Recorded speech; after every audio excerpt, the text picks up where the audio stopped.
to achieve that goal? Thank you. This is a very, very good double question. I think I want to point out that in Passivhaus, you want to have somebody on the mechanical system side that is very familiar with Passivhaus, because compared to conventional buildings, your sensible loads are so much smaller. You have more insulation, you have better air tightness, but your sensible loads are so much smaller. So if you're using mini splits, for example, in taking care of the sensible, then the mini splits, when they sense the temperature, then they will stop. And so you don't have that additional dehumidification. What we have specified for the project in Georgia is dehumidifiers, one per apartment, that is installed in a wall. It's like a little heat pump dehumidifier, so it's very energy efficient, but it's completely independent from the Passivhaus ventilation system as well as from the mini split system. So the mini split system takes care of most of the sensible cooling and part of the latent, but really we have a system that is wall-mounted little heat pumps that are in charge of most of the latent dehumidification. And I think that's important for your mechanical engineer to be aware of this, if this answers your question.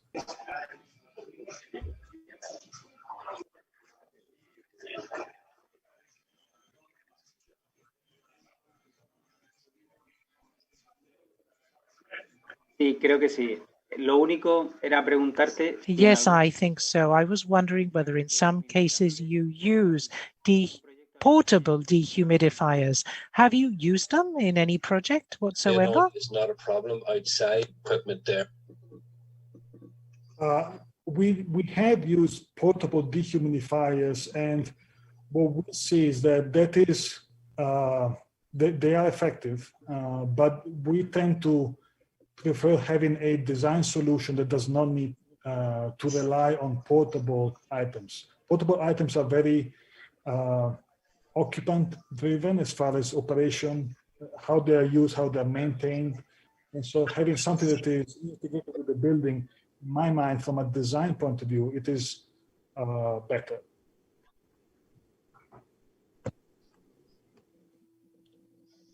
Vale, muchas gracias, Enrico. Well, thank you very much, Enrico.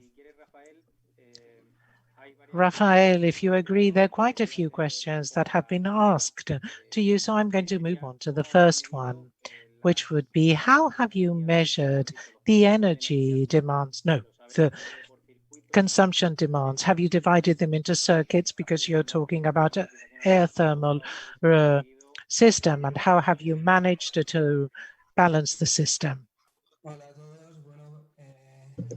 Well, first of all, I would like to thank the Spanish Passivhaus Association for organizing this conference, which is already difficult to do, and reply to the questions. Yes, we have analyzed with individual sensors per circuit these values, and when it comes to air thermal issues, we have studied the operating hours of the machine when it's operating and not at ACS, and we have defined the total consumption in hours of the circuit itself.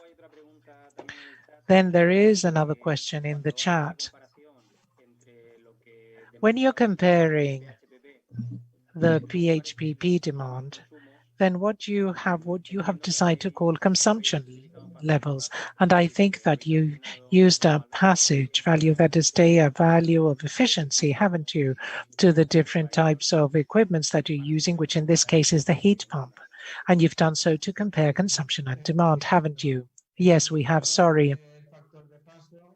Yes, we've studied this factor, and we've also studied the equivalences, which has led us to see which is the actual consumption of the equipment. But there is something else I'd like to add.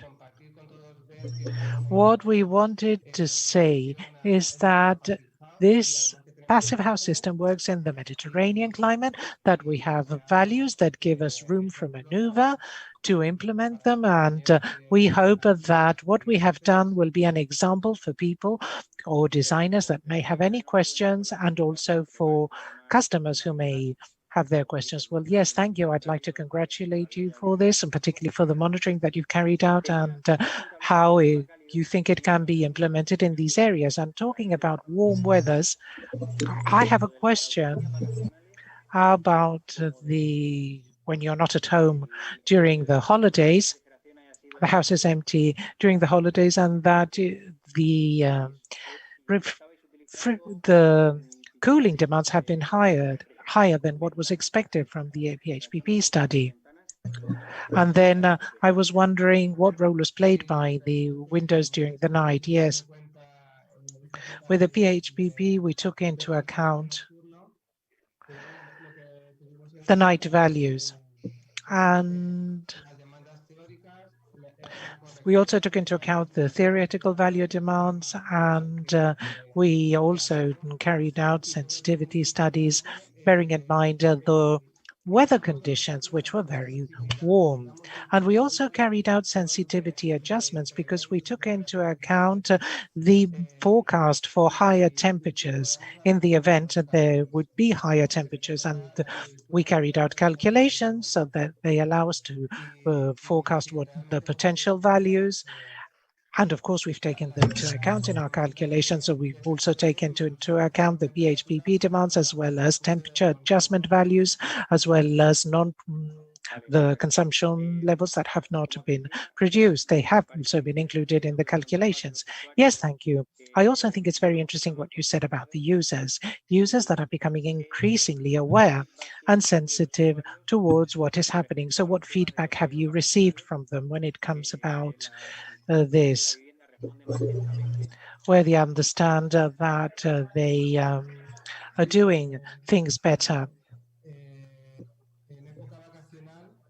Well, during the holidays, I don't know whether you're asking about the study, the actual study we carried out. Yes, in your study, we've seen that those areas that are further away corresponded to holidays. Could you tell us the difference of values between users who were more familiar with the passive house concept and those who didn't know anything about the passive house concept? Well, in our study, it's interesting to see that was a 9-day study, shows that even if the people were not living in the house, we had managed to achieve the same level of consignment temperature. So we had the same temperature in an empty house. So with a hypothesis of someone living in the empty house, we were able to carry out a study and study the incidence of this situation in the cooling values. And at the same time, we believe that the results obtained are extremely important, because if we take into account that there were users who didn't know anything about this and felt that the glass in the windows wasn't going to protect them, then it's important to explain to them how they have to use a passive house. It's important for them to understand the concepts of a passive house so they don't criticize things without knowledge, because the standard works. It actually works. And the programs, you have to program the equipment to make it work and explain to clients how they're supposed to be used and give them the devices that will allow them to make use of the equipment. Barry. I have a couple of questions. Well, first of all, congratulations.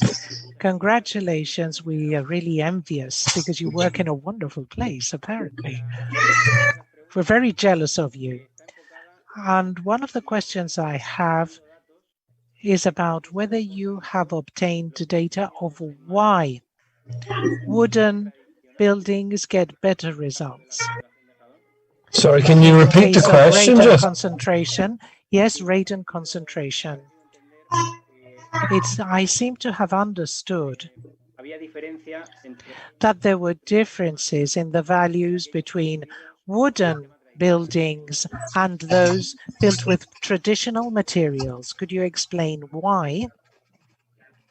Yes, that's correct. So there is a difference. There was a difference in the research between timber buildings and masonry buildings.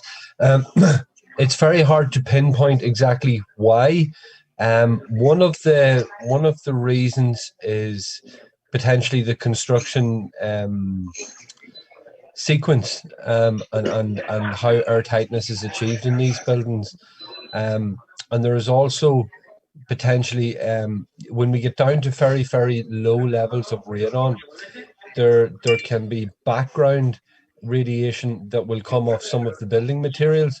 Now this is a very low level, but it would be more present in a masonry building as opposed to a timber building when it comes to radon concentrations. But the differences was minor, and it is a small sample size, so I'd be hesitant to really hang my coat on it or to make a big claim about it. But yes, in my research, that was found. Going forward, post research, I'd like to investigate this further.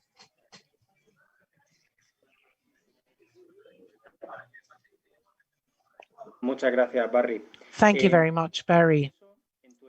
And with respect to that, in your experience, what recommendations would you give?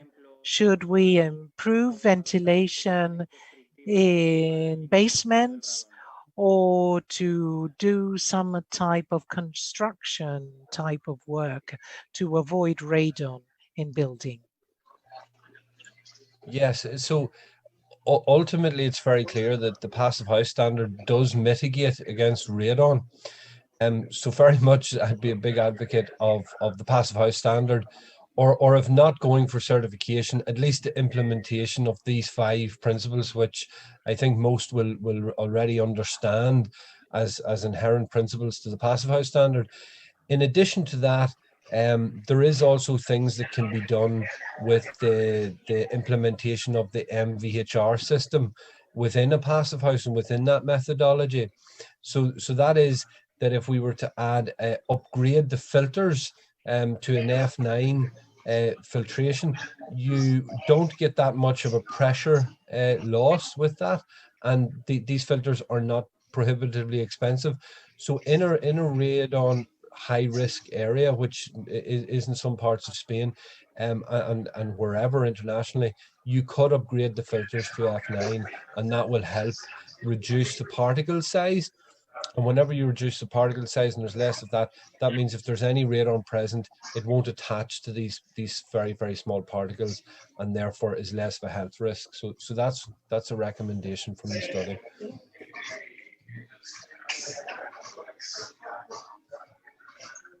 Muchas gracias, Barry. Muy interesante. Pregunta para Diego. Okay, there's a question for Diego. Good afternoon, Diego. Firstly, well, it's just a clarification. The question is, why in all of the systems that you have for solar protection, the systems with Venetian blinds have lower U values than those with shutters? Hello, good afternoon to everyone. Well, I'd like to thank everyone for the organization of the conference, and as regards the values for Venetian blinds, the question is that they were lower or higher? Lower. Why are they lower? That's the question. Well, the values are lower because in that arrangement of the insulation, obviously with the rolling blinds, we need a larger diameter. Whereas with the Venetian blinds, we have this part of the rolling section where we can include insulation. Therefore, in this space, we have more. But that's the main reason why. That's the main reason why. So it's due to the thickness of the insulation in those sections. That's right. And that's the reason why it provides better values. And another question. One of the participants found the design software very interesting that you described. How can you access that design software? Well, as I mentioned, we're currently translating the last version of the software, and we will make it, it will be available to the public in December. So we'll upload this on our webpage. You can register and you can access, and you'll have access to the software, so you can download it in situ on your computer. Okay, well, I hope that you'll let us know once that software is available. I'm sure everyone would be really interested. Thank you very much. Thank you. Antonio, good afternoon. Hello. Hello. Congratulations as well for your project and for the presentation. I've got a question for you. Whether there's any software that you use in any specific projects to calculate the lighting obtained from the reflection on the Venetian blinds. Yes, well, at present in 2021, well, we actually have an Excel spreadsheet in which we're updating all the technical code for solar protection to provide the architects' customers both the lighting and also the data that they can then introduce in their hub, in the Hulk, and thus perform the necessary calculations. And another question, how do you work when you have to deal with variable geometry or trapezoidal type forms or shapes? What system do you recommend from those that you offer in Grisa? Well, those of us that work in solar protection, in the case of directional shutters, well, again, you know that it's difficult often to mold or to configure products specifically. Sorry, I didn't understand the question, says the gentleman. Well, we're talking about flat glass. Yes, flat glazing, but sometimes you may have rectangular type of forms. Well, we all have solar protection system in the form of horizontal awnings. In this case, since it's a Venetian blind or rollable shutters, we also have other systems that can be adapted to specific projects, others which work with corners, motorized systems, mechanical systems. The idea being to always achieve adequate solar protection. Our presentation focused on that specific building, given the large surface area of glazing. Just one point I'd like to make. In the case of with this Venetian blind has many advantages. The airtightness that can be provided, thanks to the way in which we've dealt with the envelope, is a great benefit, in addition to all of the different performance values of the glazing itself. Thank you very much. And finally, Jordi. Jordi, congratulations for your project and thanks for participating. Well, there's a question come through on the chat for you, Jordi. Well, you've talked about individual installations. At any point in the project, did you compare with what would occur with a collective aerothermal installation, and what implications would that have for a type of building such as the community building that you described? We're talking about aerothermal systems for the same building if you were considering performing this for a collective installation or something. Well, that's an interesting question. The problem is that the comparison was done with two apartments that were free and used as as show flats. And for these type of tests, I understand we would probably have to work with those two flats or apartments. Well, it's important to take into account two things. On the one hand, we may not observe much difference from one apartment to another due to the consumption of the water battery, but also in a centralized system, there is a certain degree of loss in the transportation phase and the transfer phase, which would penalize both apartments at the same time. So the interesting thing would be to perform that test in a centralized manner as we've done, comparing it with the same test that we performed to see which of the apartments would consume less or least.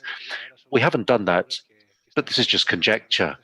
So I really can't give you a concrete answer, but anyway, it was an open question. And another brief question. You use underfloor cooling. I understand that it's not used, you don't use this as underfloor heating in the winter because you have lower loads. Well, you know, we're talking here about the Passivhaus standard. With the Passivhaus standard with good heat recovery, well, it's practically not necessary to have underfloor heating. We call this underfloor cooling because it's used in the summer, and that's due to the weather conditions here in Spain. If that installation was elsewhere in Central Europe, well, that underfloor cooling would probably not even be necessary. The idea we've tried to put across is that given the specifics of Spain, as Rafa mentioned before, transferring this standard is very good for the winter, but in the summer, we have to make sure that what we're conserving in the winter can also provide benefits. And as I mentioned, we were working with 18 degrees, but there's so little that you actually need, and that underfloor cooling consumes so little that we can actually achieve the objective of the passive house standard, which is virtually zero consumption. Thank you very much, Jordi.